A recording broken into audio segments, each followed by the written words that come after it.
back, everybody. I'm going to break away from car content for a little bit. Kind of the other things that I'm interested in is technology, and I like my computers. Unfortunately, my Lenovo that I did a lot of the video editing on, the screen got cracked on it. Nobody in the house wants to own up to it, but it doesn't matter. It happened. Sauce for the goose. I decided to go ahead and upgrade it. So the new laptop I purchased is an Acer Swift 3. And we're going to go over its construction, its specifications, its capabilities, and give a kind of an opinion on it. I've had it for about 48 hours now, and we'll see if this gives you some insight if you're looking into purchasing this particular unit. Thanks, dog, for shaking right there. So hopefully it'll help you out, give you an idea of whether or not this is something that would work for you. Okay, so what you see in front of you is the Acer Swift 3. Now, this particular laptop comes in several different specifications. The one that I got is the Ryzen 7 5700. It has 8 gigabytes of memory. It has AMD Radeon integrated graphics, which are pretty darn good. The construction on it, from the outside, you'll notice it's shiny, except for I have a finger smudge right there. That's because it's brushed aluminum. That, from an aesthetic point of view, is nice. The problem is that it's kind of thin, and a good solid plastic chassis like my Lenovo can actually feel a little better, a little more durable than this. So let's just call this soft.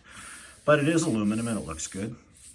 Now, to go over the rest of it, on the sides here, you have your charge port there on the left for an AC charger.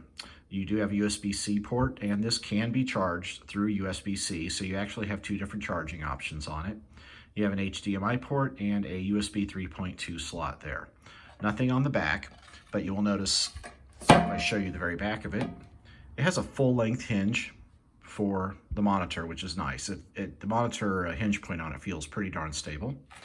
On the bottom, you have your fan cut out there. This is really easy to access. All you gotta do is take these perimeter screws out, lift the bottom off of it, and the motherboard is right in front of you. So if you ever needed to do any service, or the service you could do on it, like upgrading or replacing the hard drive, then you could get at it pretty easily. On the opposing side, which would be your right side, you have your lock, you have the power LED, another USB 3.2, and your headphone jack. Now, it does have a little bit of a chamfered edge there, if you look at it. That gives you a little bit more throughput on the speakers. The sound can escape a little bit better from the backside. So that helps a little bit, but as we'll talk about in my overall review of it, it doesn't really improve the quality of the sound. All right, let's go ahead and pop this guy open, excuse me. So there she is, opened up. Now, this does have a backlit keyboard, which is nice. My Lenovo did not have backlit keys, which was a pain in the butt sometimes.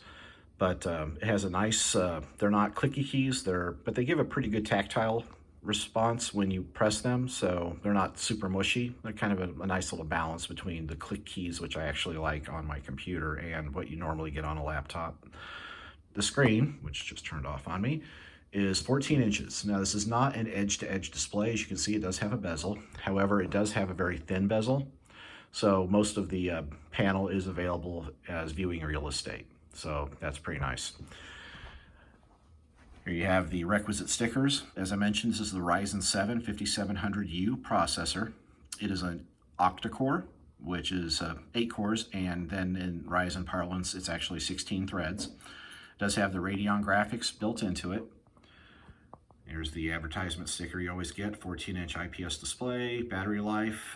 Battery life is actually good on it, and before I bought it, this was some of the things I used other reviews to quantify, and everybody that I've looked at says it does have a true 10+ hour battery, which is nice. It does have Wi-Fi 6, which was another reason to upgrade my laptop. My other laptop was just a Wi-Fi 5/802.11ac. This is an 802.11ad card. So if you do have a Wi-Fi 6 router and you have the performance from your internet service provider to take advantage of that, you will get increased throughput through the upgraded Wi-Fi card. USB 3.2, as I mentioned, and the HDMI port.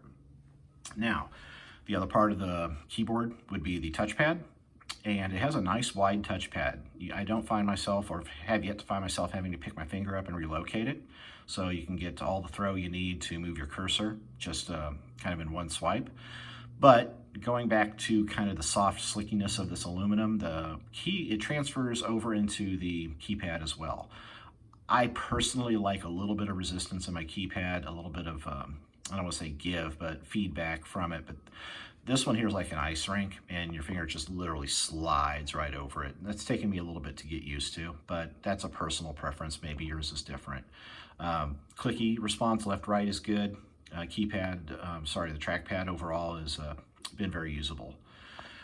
All right, let's go ahead and open up the pictures here, see if my thumbprint reader, that's the other thing I forgot to mention, it does have a fingerprint reader there for security. Now this computer came preloaded with 802, with Windows 10 Home 64, but it does have a direct upgrade built into it to Windows 11, and I'm currently downloading those files now, and we'll do that upgrade when it's ready. Now, I'm glad I'm doing this review for you because there were like 3 in-depth reviews of this laptop that I used before I purchased it, and every single one of them mentioned that the screen was not very bright. I'm going to take exception to that. I don't know what these reviewers expected out of a mid-range laptop. This is not a MacBook, okay? It's not a gaming laptop. This is a home/school/light business laptop, and to me, the screen brightness is quite adequate. It has good range. Let me turn it down here. Turn it back up. And as you can even tell from the video, I am shooting this against a kind of half-open window in bright sunlight. And you can still see it is quite bright and easy to read. So if you're looking at other reviews and they talk about how the range on the screen is not very good, that's not been my experience. I'm very happy with the brightness and the range on this particular unit. Now, let's just open up panels here and we can kind of take a look at the specs as Windows reports them here. Actually, I need to go to Control Panel because I'm an old school Windows guy and I just still have not gotten used to the path for Windows 10s. I just don't like it and I never will. So that's just the way it goes. Let me see where I'm going with this here. It should be in here somewhere. There we go. I think it's in here. If you see an edit point, a little break in the video here, you'll know why, because I'm looking like a fool. There we go. Nope, still not what I want. I was literally just here too. Ah, there you are. Okay. So, see, it's an AMD Ryzen 7 5700U 8-core processor operating at 1.8 gigahertz. Now, speed is lower than my Lenovo, but my Lenovo had a Ryzen 5 4500, I believe, in it, and it was operating at like 2-point-something gigahertz, but it also had 4 less cores, 2 or 4 less cores, I can't remember. It does have 8 gigs of built-in memory, and when I say built-in, I mean built-in. The memory is not upgradable. It is soldered onto the motherboard. So, if you think you need more, and to me 8 gigs is the bare minimum to run any Windows laptop, you better get it up front because you're not going to be able to add it in later. As I also mentioned, this is a 64-bit version of the operating system. The hard drive, everybody still says hard drive, but let's just call it the solid storage. It is 512 gigabytes. It's not a terabyte, but on this particular laptop, since it is a home/school/light work, you're not going to have large files on it. You're not going to have games per se loaded onto this to take up multi-gigs. So 512 gigs of built-in hard drive space is very good, especially considering that it is an NVMe drive. The boot up on this computer is super fast. So you get all the benefits of an NVMe when you purchase this laptop. All right, let's go ahead and open up a little browser page here, or at least get some video going so you can kind of get an idea of what that would look like. All right, I don't think I can play any of these YouTube videos because they are probably going to copyright me if I do that. And if you notice the lag here, that is not the laptop, that is my crappy ISP. So I'm just going to launch one of my videos. You can watch it play out here. You see all the clicks happen fast, but the computer was a little slow because of my bandwidth from my great internet provider in this area. It's operating on like 200 megs if I'm lucky. So anyway, there she is playing. Get back to a little more video style of the video. The screen looks good. It is completely acceptable, especially on a price point that this computer lands in. very responsive, easy to use, capable laptop.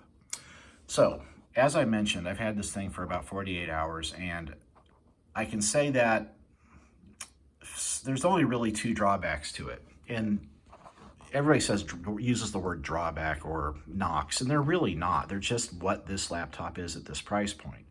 The speakers, the sound quality is not great. Now, it is DTS, stereo, yada, yada, yada, but it's just not very dynamic or loud. So if you're ever like using this for entertainment, gaming, watching a movie, or anything like that, you're probably going to want to use your headphones. It's adequate for everyday use. If you're playing video in the background while you're working, it's perfectly fine, but it's not for audiophiles by any stretch. The screen is good. The keyboard layout is decent. The construction, you know, it's aluminum. It looks nice, but it's not necessarily the strongest feeling laptop you'll ever have. It is thin, has a very low profile, and it is light. It is only 2.65 pounds, so as you pick it up and move it around, it's very easy. Now, to the price and what I think about it. This laptop, when it was first, this line of Swifts, when it was first introduced, was like $700. And there have been a few iterations of it. This particular one with the Ryzen 7 is probably less than half a year old in the product lineup. And I got it for $580 on Amazon. So, having said that, what do I think? I think it's a buy. I definitely do. Now, there are things I like my ThinkPad for a little bit more. Its construction just felt a little more durable than this one. The sound was a little bit better on the ThinkPad. I like the trackpad a little bit better on the ThinkPad. But considering this is a newer processor, has Wi-Fi 6, has a better screen than the Lenovo did, those overwhelm any benefits that the Lenovo may have had. So overall, I think this is, for me anyway, a better laptop than I had. It's definitely an upgrade.